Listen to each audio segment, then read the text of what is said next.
Did you see Jean-Claude Van Damme kicking Cody Garbrandt in the face? It was awesome. I didn't see the video, but I saw the write-up of it, and it was very, very funny. Cody Garbrandt talking about it. He couldn't believe it. Tell it from your end, because obviously you watched the video. Yeah, so I guess they were sparring, and I did listen to Cody retell it because you kind of can't tell from the video exactly what happened. But apparently, what they were doing was they're sparring, and I guess Jean-Claude Van Damme is a friend of the team, so he's come in. Hold on. I very much doubt they were sparring. Well, I guess Jean-Claude. Were they teaching drilling techniques? Because from the story that I heard Cody tell was that they were exchanging kicking techniques. Of course, Van Damme. Listen, you've got to give it to Van Damme because of course he's a movie star and whatever, and his background was in ballet. But that guy's super flexible, and he does have, an incredible kicking repertoire.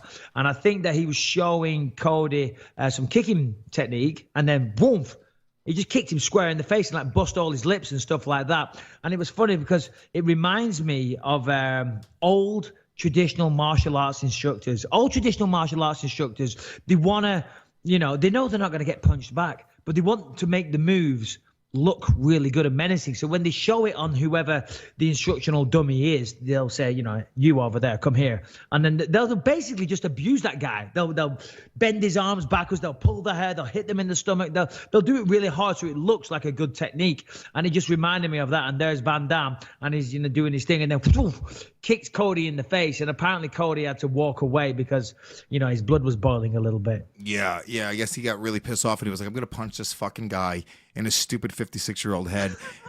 And he had also just lost. I believe this is right after he had lost to TJ Dillashaw. So yeah, I'm sure I don't know exactly how much emotions were still high after that, but he's fucking just not in a good place overall. And this fucking actor comes in and kicks him in the face.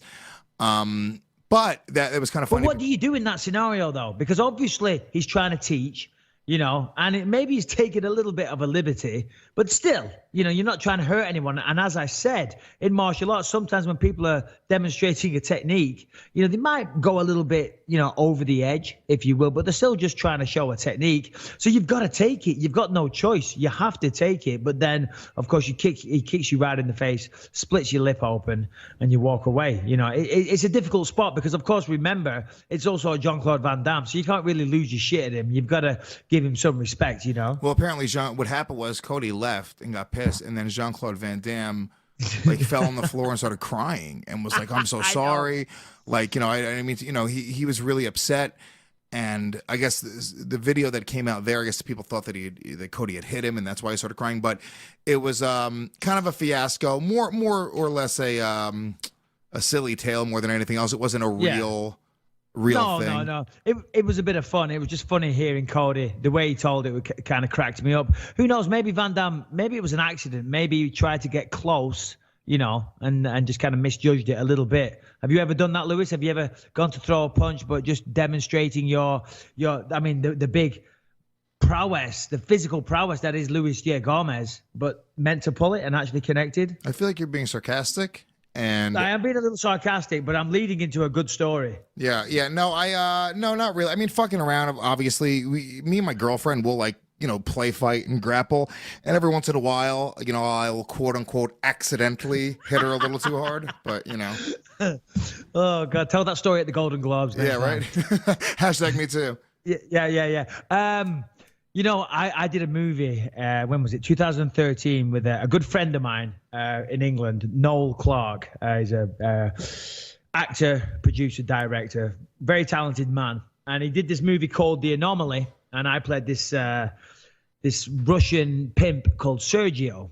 And I had a brothel, and in the movie, he wakes up in this brothel, and he's trying to leave. Anyway, lo and behold, a fight breaks out.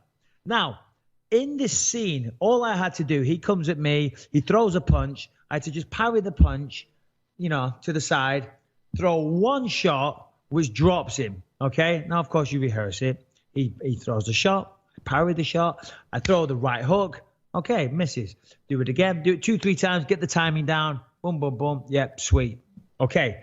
Now, 2013, I just had surgery for my detached retina. Okay. And I was still recovering from that. And my eyesight wasn't still, my peripheral, and just my depth perception was a little affected.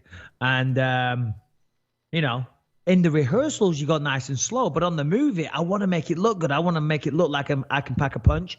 So Noel Clark, he throws the jab or whatever it was. I parry the shot, I catch the hand, and then woof, I swing the shot as hard as I can. Now, thank God I didn't fully connect. Otherwise, there would have been a problem. Bearing in mind, this guy was the director, the producer, the writer, and the star of the movie. If something went wrong with this guy, it's a big fucking problem. But I throw the punch, and I fucking miss, I fuck up the distancing a little bit. And as I throw it, my knuckle just clips his chin a little bit. Anyway, he goes down on the floor. And as he goes down, I'm like, fuck, shit. Because I thought I punched him in the face. And he's on the floor and he goes, cut. He shouts out cut between his teeth because he can't move his jaw. That's hilarious. What's that? That's fucking hilarious. He has to direct the movie with a broken jaw. I'm like, oh my God, I am so sorry. I am so sorry. And he's on the floor and his jaw's like really hurt. And all like the assistants and whatnot, the runners, they're getting him ice for his jaw and shit like that. And I'm like, dude, fuck, I'm so sorry. I didn't mean that. Anyway, so we watch it back and the take was beautiful. We watch it back, it's in slow motion. I swing this punch, it connects. But then you just see me in slow motion as I hit him. Then I just go, no. So we had to redo it. It was totally ruined. But Noel was a very good sport about it. His jaw was okay. It was only a love tap, but he dined out on that one for a while. So we're all good. You told me, on some of your movies, the guys that are on set that are fighting and fight choreographers, those are fucking actual badass dudes. You know what I'm saying? Maybe they're not like world-class mixed martial artists, but they're still badasses. So it's like somebody like Jean-Claude Van Damme who has been training his martial arts his whole life, who has fucking... Sure. I don't know exactly how much real life combat he has, but even if you're punching a fucking heavy bag and kicking a heavy bag every day of your life for 25 years, you're going to be able to do it a lot better than the fucking average guy. You know what I'm saying? So getting hit by a guy like that. 100%. And then also, as you said, a lot of the stunt guys, they are tough guys. Stunt guys in the movies, well, they do the stunts. They make everything look real. They bring in the body double for the actor and they make it look legit. And those guys... whenever I do fight scenes with stuntmen or whatever, I try and be as respectful as possible, because you got to respect the person. You don't want them to get hurt. You don't want them to get injured. They're all going home to the families, the wives, girlfriends, whatever it is, and they're just there for a paycheck, just like everybody else. So you got to treat them with respect. But the stories that you hear is that sometimes people don't, and they're like, well, listen, they're stuntmen. That's what they're here for. And yeah, they're tough sons of bitches. So maybe, maybe Van Damme was just used to kicking him in the face. Maybe it was an accident. Who knows? It was a very funny story either way. Yeah. This is going to be the last year, of course, that I fight. I'm pretty much retired. Maybe not one more fight. And I've got to focus on what's next in my career, so now it's time to take the bull by the horns because there's going to be an element of uncertainty there for me. Of course, I've always had the fighting to fall back on, and there's always been paydays from that. And my family are accustomed to a certain lifestyle, and I want to keep them. I want to maintain the lifestyle that we have. So to do that, I've got to get my ass in gear. I've got to take the bull by the horns. I've got to be productive. I've got to work out. I've got to look after my body. I've got to respond to fucking emails. I've got to do all these things that, which when you're a professional fighter, you can get away with a lot of stuff because at the end of the day, if you just turn up to the cage in shape, on weight, that's the most important thing. But when you're trying to build other things, other avenues, an empire outside of fighting, you're just back to being the average bloke, the average guy, whereas if you're one of the best in the world or a world champion, you can get away with a few things. So certainly a lot of changes. Yeah, I agree with like literally almost all of that. I think that the problem is, we hit the new year and we everyone does this, right? When you start a diet or you start a workout routine, whatever, you go for some reason, let's say on Thursday you decide, you know what, dude, it's a new fucking me. For some reason, we always go, all right, I'm going to start on Monday. I'm going to quit smoking cigarettes on Monday. It needs to be the beginning of the week or the beginning of the year, the beginning of the month. And you don't really need to do that, but you kind of have that mental switch. So everyone takes the excuse. I'm really, I think on a higher level, I look at my, like if my life were like a business, right? And you look at every element of it, whether it's like, the comedy and the podcasting and my career, my health, my relationships, the way I communicate with my friends, my personal well-being, all of the different elements. If I looked at them as different departments of this business, right?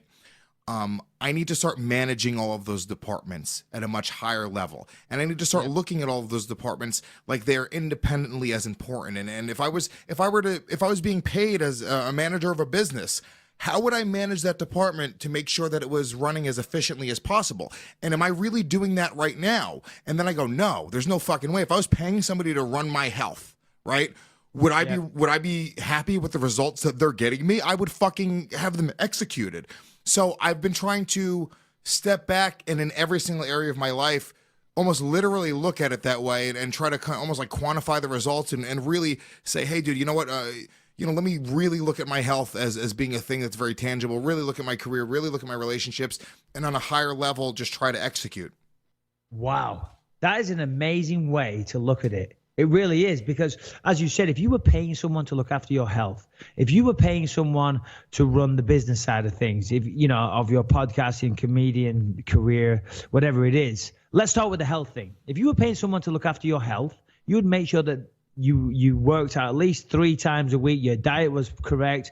You didn't abuse your body with alcohol or other toxins. You got a lot of sleep. So if you were paying someone else and you can outline the parameters and what you require and what you need and what you expect, then it's weird and it's just the curse of human nature why you can't do that yourself. Mm-hmm. You know what I'm saying? The discipline, the lack of discipline. You know exactly what the answer is. Human beings have. It's crazy. You can sit there, you put it in black and white. If I'm paying you, I want you to do this, that, and the other.